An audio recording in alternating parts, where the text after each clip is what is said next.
सुनो कहानी, ना कोई राजा ना कोई रानी, तुमको मैं देती संदेश, कभी न भूलो अपना देश। बोली नानी सुनो कहानी, ना कोई राजा ना कोई रानी, तुमको मैं देती संदेश, कभी न भूलो अपना देश। अरे वाह, ये चिड़िया तो कितना मधुर गीत गाती है। काश कि ये चिड़िया मेरे पास होती तो मैं भी इस चिड़िया के मधुर गीत सुनती। अरे सैनिकों, जल्दी से इस चिड़िया को पकड़कर मेरे पास ले आओ। इतना सुनते ही दोनों सैनिक चिड़िया की तरफ बढ़ते हैं। चिड़िया ने जैसे ही उन दोनों सैनिकों को अपनी ओर आते हुए देखा, वह तुरंत वहाँ से उड़ जाती है। अरे राजकुमारी जी, चिड़िया तो उड़ गई।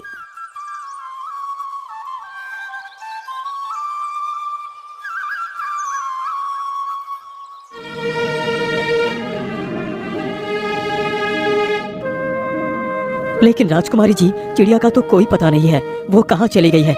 आखिर हम उसे कैसे ढूंढ सकते हैं? पिताजी, मुझे कुछ भी नहीं पता, मुझे तो बस वह चिड़िया चाहिए। यदि मुझे वह चिड़िया नहीं मिली तो मैं अन्न जल कुछ भी ग्रहण नहीं करूँगी। अच्छा, ठीक है राजकुमारी जी, तुम दुखी मत हो, मैं उस चिड़िया को जरूर पकड़वाऊंगा। अरे सैनिकों, जाओ और हमारे राज्य से किसी चिड़ी मार को लेकर आओ। राजा का आदेश होते ही सैनिक तुरंत राज्य में जाते हैं और एक चिड़ी मार को बुलाकर ले आते हैं। बोलिए महाराज, हमारे लिए क्या आदेश है? आपने हमें क्यों बुलाया है? अरे बहलिए, तुम जल्दी जाओ और उस गाना गाने वाली चिड़िया को पकड़ कर लेकर आओ। यदि तुम उस चिड़िया को पकड़ कर ले आओगे तो मैं तुम्हें 100 सोने की मोहरें दूंगा। इतना सुनकर वह बहेलिया चिड़िया पकड़ने के लिए जंगल की ओर निकल पड़ता है।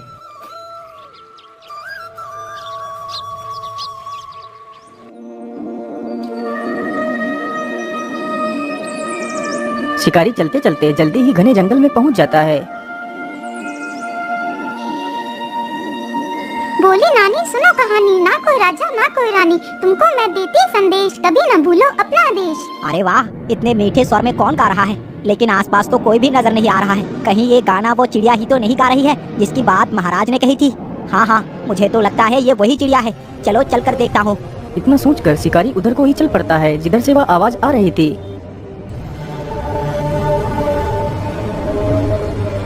अरे वाह वाह, चिड़िया तो मिल गई। चलो जल्दी से अपना जाल बिछा देता हूँ। फिर शिकारी जल्दी से अपना जाल पेड़ के नीचे बिछा देता है और उसमें दाने डाल देता है। मैंने जाल तो बिछा दिया है, चलो अब यहाँ से दूर चलकर छिप जाता हूँ। अरे पेड़ के नीचे तो कितने सारे दाने बिखरे हुए पड़े हैं, चलो जल्दी से कुछ दाने चुग लेती हूँ। अरे वाह, चिड़िया तो फंस गई। चलो जल्दी से इसे पकड़ लेता हूँ। इतना सोचकर शिकारी जैसे ही जाल के पास पहुंचता है, तभी वह चिड़िया उस जाल से निकलकर उड़ जाती है। अरे रे, ये क्या हुआ? ये चिड़िया जाल से कैसे निकल गई है? जबकि ये चिड़िया जाल में तो अच्छी तरह फंसी हुई थी। कहीं ये चिड़िया कोई भूत तो नहीं है? चलो मैं वापस लौट जाता हूँ।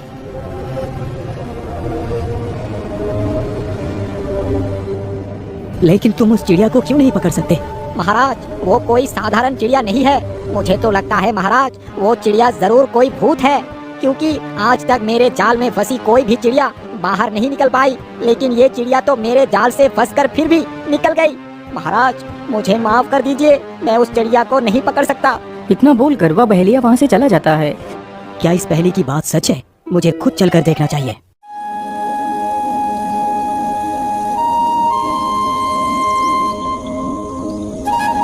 अगले ही दिन सुबह ही राजा एक पिंजरा लेता है और जंगल की तरफ निकल पड़ता है। राजा चलते चलते जल्दी ही उस जगह पर पहुंच जाता है जहां पर वह चिड़िया रहती थी।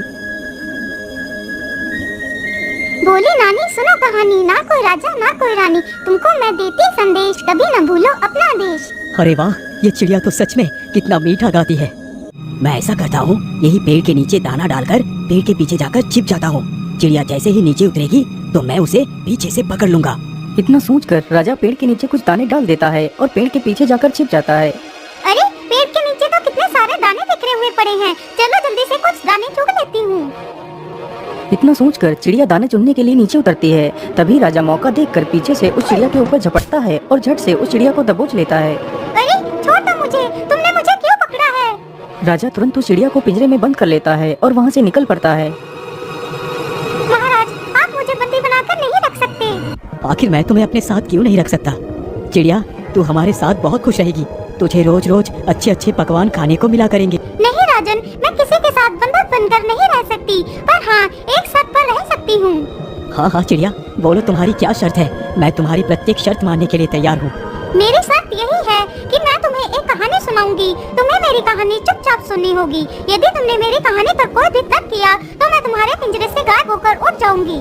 अच्छा अच्छा ठीक है, मुझे तुम्हारी शर्त मंजूर है, सुनाओ अपनी कहानी। तो फिर ठीक है राजन, सुनो मेरी कहानी। बहुत समय पहले की बात है। एक शिकारी जंगल में शिकार की तलाश में घूम रहा था। उसने एक कुत्ता पाल रखा था। वह कुत्ता शिकारी का बहुत वफादार था।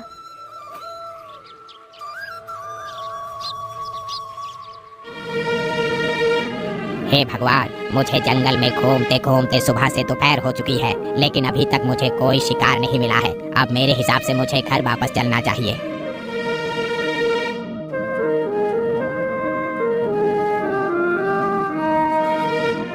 अरे कोई है, मेरी मदद करो, मैं इस जंगल में फंस गया हूँ। अरे ये किसकी आवाज़ है? मुझे लगता है कोई मुसीबत में है। चलो चलकर देखता हूँ। इतना सोचकर शिकारी आगे बढ़ता है तो देखता है जंगल के बीच एक बैलगाड़ी खड़ी है जिसका एक पहिया निकलकर जमीन पर पड़ा हुआ है और उस गाड़ी के अंदर ढेर सारा खजाना भरा हुआ है। अरे इस बैलगाड़ी को क्या हुआ? चलो उनके पास चलकर पूछता हूँ।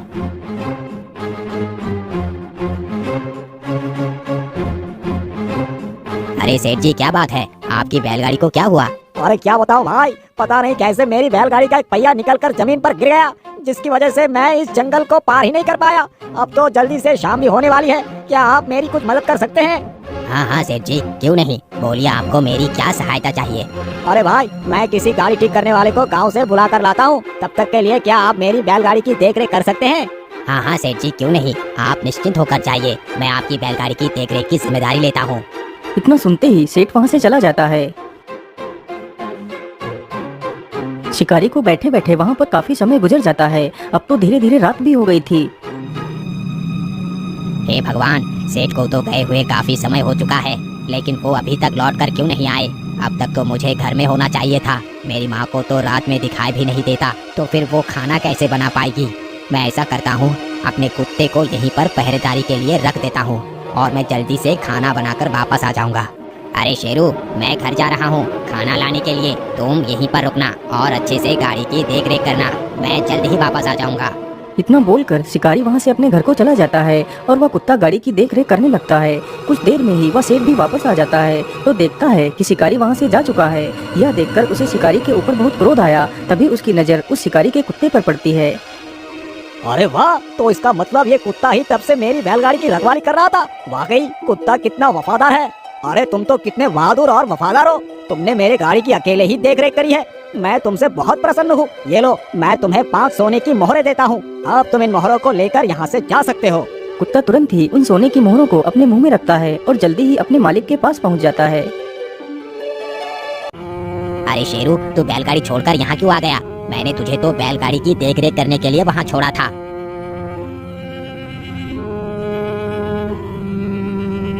ये देखकर शिकारी को कुत्ते के ऊपर बहुत गुस्सा आया। उसे लगा कि कुत्ता गाड़ी से वह मोहरे चुरा कर लाया है। अरे दोस्त, मैंने तुझे वहाँ रखवाली के लिए रखा था और तू ये मोहरे चुरा कर ले आया है। मैं तुझे जिंदा नहीं छोड़ूंगा। इतना कहकर शिकारी एक डंडा उठाता है और कुत्ते के सिर पर मारता है, जिसकी वजह से कुत्ता वहीं पर गिर कर मर जाता है। चलो मैं जल्दी से इन मोहरों को उठाकर ले चलता हूँ और इन्हें सेठ को सौंप देता हूँ। इतना सोचकर शिकारी जल्दी से उन सारी मोहरों को उठाता है और जल्दी ही सेठ के पास पहुँच जाता है। सेठ जी, मुझे माफ कर दीजिए। मैं यहाँ से घर खाना लाने के लिए चला गया था। इतने में ही मेरे कुत्ते ने आपके 5 सोने की मोहरे को चुरा लिया और इन्हें लेकर यहाँ से भाग गया। मैं आपकी मोहरे आपको लौटाने आया हूँ। अरे नहीं भाई, आप ये कैसी बात कर रहे हैं? आपका वो कुत्ता कोई चोर नहीं है, वो तो बहुत वफादार और बहादुर है। वो तो मेरी गाड़ी की देखभाल बिल्कुल अच्छी तरह कर रहा था और ये 5 मोहर मैंने उसे खुद ही दी थी। सेठ के मुंह से यह बात सुनते ही शिकारी के पैरों तले जमीन खिसक जाती है। हे भगवान, ये मैंने क्या पाप कर दिया? मैंने अपने ही वफादार को मार दिया। शेरू, मुझे माफ कर दो, मैंने तुम्हें गलत समझा।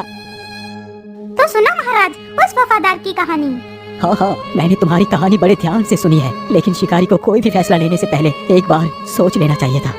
अरे महाराज, ये आपने क्या किया? आपने तो मेरे साथ तोड़ दी। आपने मेरी कहानी पर तर्क किया, इसलिए मैं तो चली।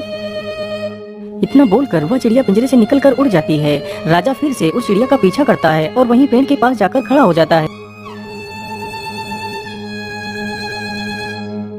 हे चिड़िया, तू मुझ पर तरस खा, तू मेरे साथ मेरे महल चल, मेरी परेशानी समझ।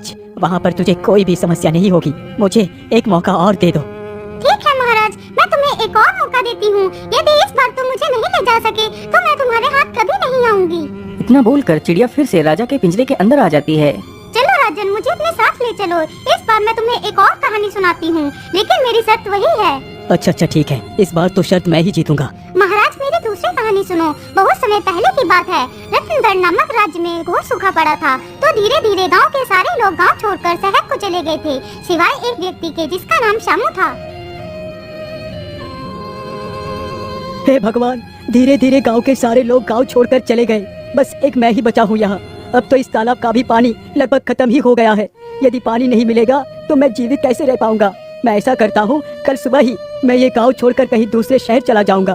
यदि जीवित रहूंगा तो कहीं भी कमा कर खा लूंगा। यदि प्राण ही नहीं रहेंगी तो गांव में रहने का क्या फायदा।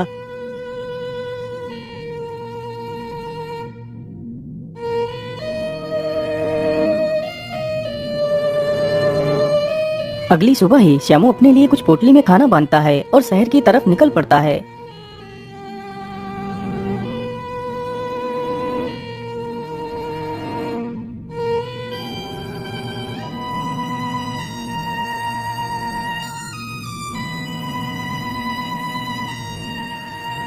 श्यामू चलते चलते काफी ज्यादा थक चुका था और उसे बहुत जोर की प्यास भी लगी थी।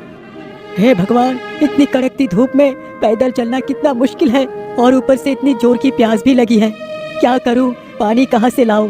मुझे तो लगता है मैं इस प्यास के कारण तो बाद में मरूंगा, उससे पहले इस कड़कती धूप और थकान से ही मर जाऊंगा। मैं ऐसा करता हूं, इसी पेड़ के नीचे थोड़ा सा आराम कर लेता हूं, फिर पानी की तलाश करूंगा।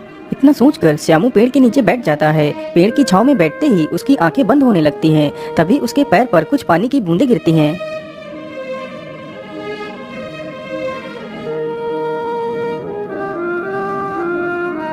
अरे ये क्या, पेड़ के ऊपर से तो पानी की बूंदें गिर रही है।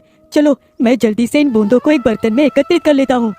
श्यामू जल्दी से अपने आसपास देखता है तो उसे एक घड़े का टूटा हुआ टुकड़ा मिलता है। तो वह उस टुकड़े को हाथ में पकड़कर वहीं पर खड़ा हो जाता है। धीरे धीरे वह टुकड़ा पानी से भर जाता है।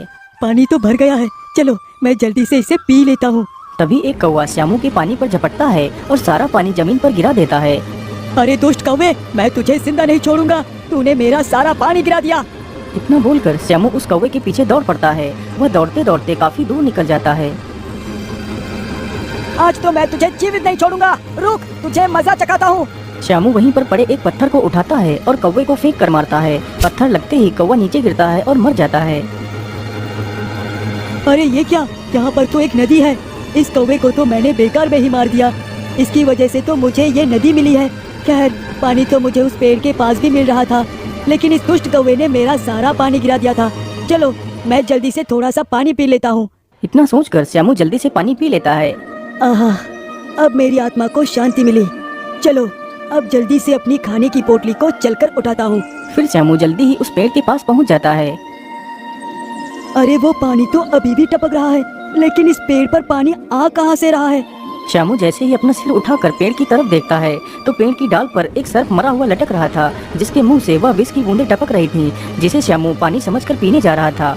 अरे राम राम राम राम, ये मैंने क्या कर दिया? मैं जिसे पानी समझकर पीने जा रहा था वो तो एक जहरीली सर्प का विष था। उस कौवे ने तो मेरे प्राण बचाए थे और मैंने बदले में उसे मौत दे दी। मुझे माफ कर दो कौवे भाई, मुझे माफ कर दो। तो सुना राजा, उस कौवे ने उसके साथ कितनी वफा की, फिर भी उस इंसान ने उसे मार दिया। हाँ हाँ चिड़िया बहन, आप एकदम ठीक कहती हैं। उस दुष्ट श्यामू को तो एक बार ये सोचना ही चाहिए था कि आखिर पेड़ पर पानी कहाँ से आ रहा है। महाराज, आप फिर से अपने सर को हार चुके हैं। आपने फिर से मेरी कहानी पर तर्क किया, इसलिए मैं तो चली। इतना कहकर वह चिड़िया फिर से पिंजरे से गायब होकर उसी पेड़ के पास पहुंच जाती है। तो राजा फिर से उस पेड़ के पास वापस जाता है और अपनी सारी कहानी उस चिड़िया को सुना देता है। हे चिड़िया बहन, यदि आप मेरे साथ नहीं चलेंगी तो मेरी पुत्री बिना कुछ खाए पिए ही अपने प्राण त्याग देगी। महाराज, आप दुखी मत होइए। आप इस पेड़ के एक पत्ते को ले जाकर अपने बेटे को खिला दीजिए, तो आपकी बेटी कोई भी जिद नहीं करेगी और वह ठीक हो जाएगी। इतना कहकर वह चिड़िया उस पेड़ की एक पत्ती तोड़कर नीचे डाल देती है। राजा जल्दी से उस पत्ती को उठाकर वहाँ से चला जाता है।